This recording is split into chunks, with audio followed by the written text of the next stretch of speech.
You ever heard the game Nightmare? The game where you put a VHS to time with your play?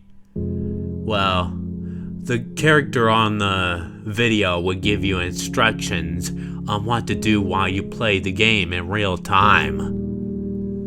Being a scaredy cat, I refused to play it when my mom bought it for us. My brother was disappointed about not being able to play Nightmare. But my mom had a solution. She brought out Rewritten. It was a cheap, dingy little thing catered to kids my age. You went around the board, collected cheese, and the first player to reach the end would win. It seemed simple enough. And since it reminded us of Mousetrap, which we didn't have, there were no objections. We popped the movie into the VHS and set up the board. The first part of the video was just a simple explanation of the rules, as well as instructions on how the game worked. Then Rewritten came out onto the TV. He was not what any of us had been expecting. My smaller brother, who was only 3 at the time, immediately left the room crying. The rat did not resemble a rat. The ears were far too big. It had a mouth lined with 2 teeth, and the inside of the mouth looked almost swollen. The most striking part about the thing, though, was the eyes. They were large, glassy, and fish-like. I asked, then bothered, then begged my mom to turn it off. Rewritten suddenly shouted loudly, screaming and wailing, in a demonic, low-pitched voice that was not at all like his normal, obnoxious, nasal voice. In the background, we could hear the narrator saying, "He's Rewritten, and he's the boss," over and over again in an overly serious tone. The video was indescribable. Images crossed the screen in quick succession, overcut with Rewritten's expressionless eyes. The images were some of the things I was afraid of at the time. A person looking over a balcony, a hornet slowly stinging someone's eye, an extreme close-up of a tarantula, a pit full of writhing cobras, and a bloodied syringe filled with green liquid. We immediately turned the video off, and I ran out of the room screaming. It took my mom 20 minutes to convince me that the video was gone, and I would never ever see it again. I had nightmares all week about that day. Fortunately, that wasn't the last time I saw a Rewritten. While my girlfriend and I were preparing to move in together, I was cleaning out the closet of my room and I found Rewritten again. VHS and all. It was almost perfectly intact, save for a thick layer of cobwebs and dust bunnies on top of it. This was odd. Didn't my mom get rid of it? What was the game doing in my room? I let out a bit of a gasp when I found it. When my girlfriend came into the room asking what was the matter, I breathed hardly, and I said, "Rewritten." She laughed a bit, thinking if it was a joke. I shook my head, explaining it wasn't. She didn't believe me. Nobody did. And I decided that the only way to prove it was to show her the video. I borrowed my neighbor's VHS and played the video for her. However, the images had changed. I saw a clown, its nose bursting and spraying blood on the screen.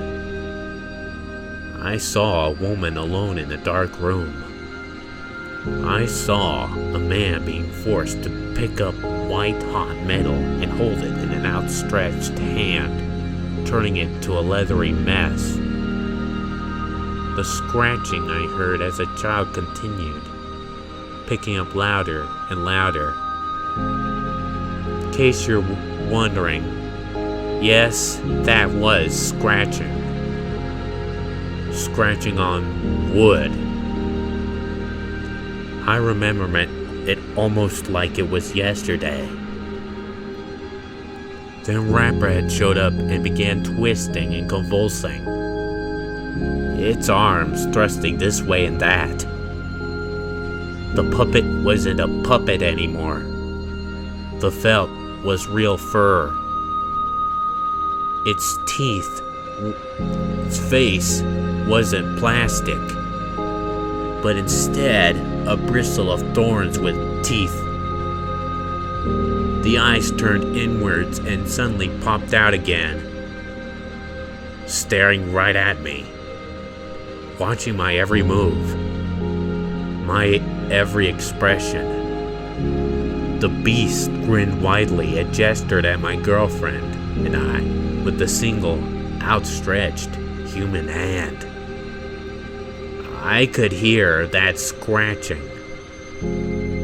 The TV went blank and showed static. The scratching got louder. It wasn't scratching anymore, but thumping. The thumping on feet on wood. My girlfriend embraced me in fear. My senses kicked in. Before anything else could happen, I stopped the video, ejected it, and unplugged the VS. The scratching stopped. When I looked out the living room window, nothing was there. The police showed up soon after, warning us that the neighbor had seen a figure outside our door and had called in concern. My girlfriend and I couldn't explain what had happened, and I had to tell the officer it was us.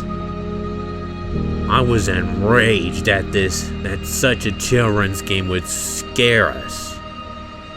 I went to pick up the tape, but it burned my hand. It felt like I had touched a Bunsen burner on the highest setting. We had to get the oven mitts from the kitchen in order to take it out. And even then, it was still hot. I brought it outside, tossed it on the sidewalk, and crushed it with my winter boots. My girlfriend and I had nightmares every night. We would both wake up at midnight every night and describe eerily similar images we saw in our sleep. And when we wake up, the scratching would always be there. When the lights were off and the room was dark, except for the moonlight coming in through the window. Except now, the scratching would happen every time I went there near the door. And every time we said Ratbrat's name, it sounded as if something very small was dragging something across the ground outside the door. Pacing. Waiting. I would simply wait with the covers pulled up to our necks till I succumbed to exhaustion. This game has some sort of strange power. Rap Rat follows me everywhere I go. I see little shadows in the corner, or hear sounds coming down the hallway when I'm the only one home. If Rap Rat is there, he will let you know, but he'll never let you see him until it's too late. Sorry, I'm getting ahead of myself. You think you're watching a normal game and a normal video, but that's the thing. He can be normal. He can trick you into thinking it's just a game, only for it to be a trick, and then he'll stalk you day and night.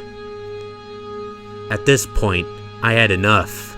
I was determined to sue the company for damages. The first thing I did was call my mother and ask where she got Rap Rat. She had no idea. I found a merchant who sold versions of Rap Rat, and I asked how I could get in touch with the company. He sent me this email. I don't know about the game, but I know it was created by the same people who created Nightmare. The company is called A Couple of Cowboys. Try them. I did a bit more research, and I learned that the company was disbanded in 1995, only 3 years after the company created Rap Rat. I discovered why soon after. Not too long after the release of Nightmare, A Couple of Cowboys began working on a kid-friendly version of the game, and designs have already been submitted for the puppet to be used in this new game. They had commissioned a local workshop to produce the various components of the puppet, including the felt and plastic of the doll. Children and teens would arrive to work as part of community service, helping out with production. One day, a young girl caught her arm in the industrial sewing machine. The spring loader was unable to handle the weight of the hand, and it came loose and struck the girl's neck, killing her instantly. A few days after the funeral, the mother of the child came into the factory, demanding to see the owner, who denied he had anything to do with it. In a fit of rage, the mother said that the blood from the innocent would seep into every crevice of the doll, every component with which it was created, and all who touched it would die. She claimed to have summoned a fear demon and screamed at the top of her lungs, "Apparat will curse you!" The owner simply laughed and told his corporate bosses about Apparat. They spread the joke from person to person, and the game was dubbed Rap Rat, a loose anagram of the name. Each recitation of the name brought with it a greater and greater curse. Only 3 years after Rap Rat was created, Mattel took over almost all operations and distributions of the company, and they left a year not too long after. There were stories of the workers begging for days off, skipping work for weeks and weeks, finding the puppet in strange places. Sooner were the stories of suicides, grim, violent deaths in which the workers would stab the hands and burn themselves to death, writing "I am fear" on the nearest surface of blood. Nobody knows where the Rap Rat puppet went after the original creators split. Some say that the last things the victim saw before going mad were large, sunken, fish-like eyes.